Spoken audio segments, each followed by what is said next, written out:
Welcome everybody to another edition of Scranton MMA Insider. This week I'm joined by Jen Williams, who's a judo black belt here at Scranton MMA. So I want to thank Sensei Jen for coming in and helping us out with this portion of our episode. So our question comes to us from Scranton MMA Insider at yahoo.com.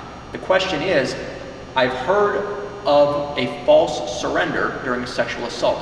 What exactly is a false surrender? Good question, very simple to answer. False surrender is a stage 3 survival strategy used to facilitate escape from a sexual predator when you feel trapped with no room at all for a possible escape. There are 4 stages of a sexual assault. Identify the target, subdue the target, exhaust the target, and execute the assault. So stage 3, exhaust the target. We're going to skip right ahead to stage 3 and assume that a sexual predator has already identified his target and has already subdued his target, and now is in stage 3 where he's trying to exhaust the target. So what you want to think of in stage 3 of exhaust the target is that the predator wants you to expend all of your energy in trying to fight him off and escape. So what we need to do in stage 3 is learn how to conserve our energy and make the assailant believe we are surrendering. You can think of it this way.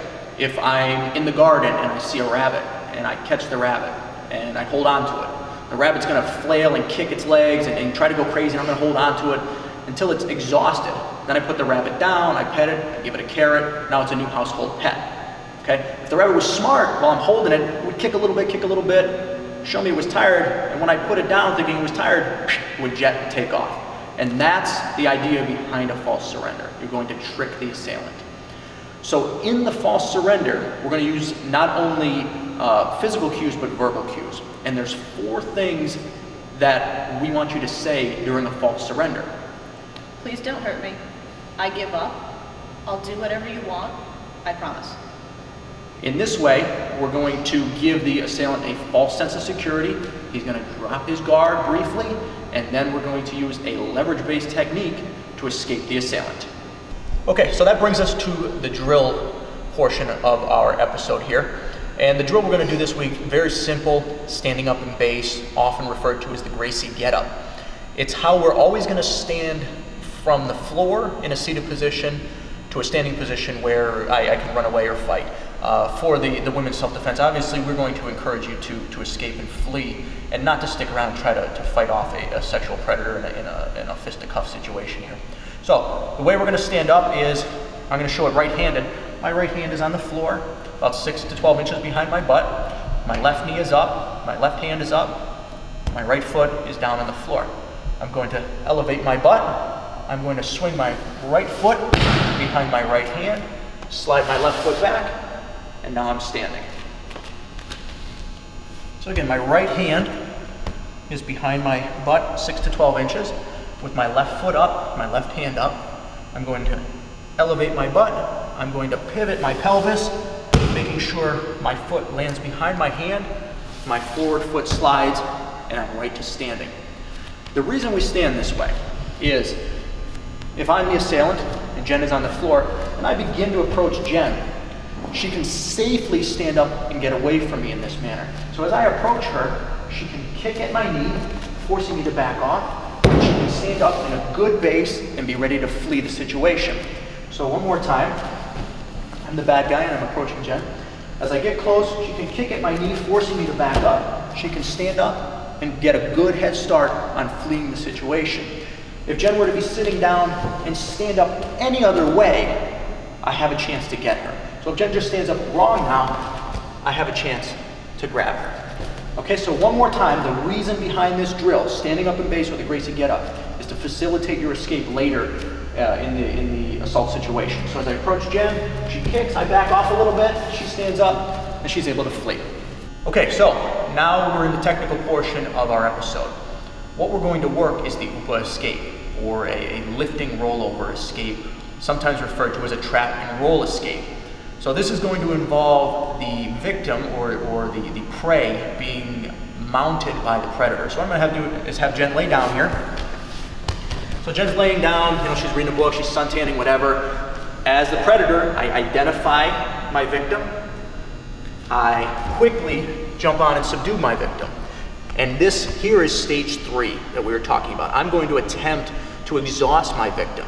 Okay, so I'm going to attempt to try to smother Jen and hold her down and maybe choke her, slap her into submission, and really make her wear out herself so that I can carry out stage 4, execute the sexual assault. Okay, but Jen is trained now. Okay, she's done some women's self-defense here at Scranton MMA, and she's going to execute a false surrender to set up her escape.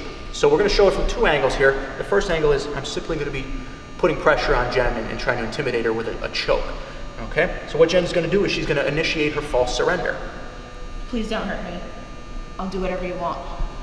Notice now, in my brain as the predator, I see that her will is broken. Meanwhile, she's here, she's stroking my arm. I don't really feel any danger. She's comforting me. I'll do whatever I want. Do whatever you want, I promise. She's stroking my arm. My guard is now let down. She has my arm trapped. Now she brings her foot up and she traps the same side. And now with her big powerful hip, she's going to throw me forward right onto my face.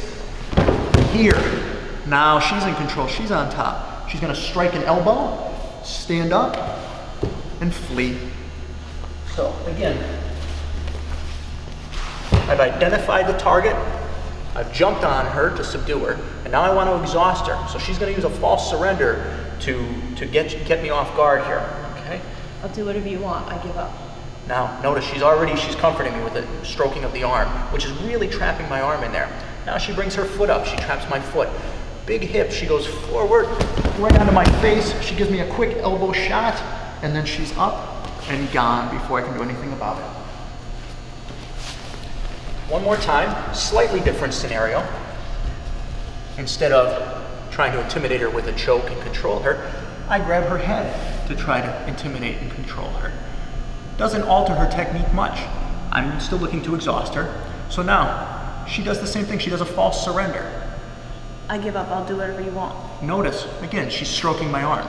So I don't feel threatened here, but she's done an effective job of trapping my arm.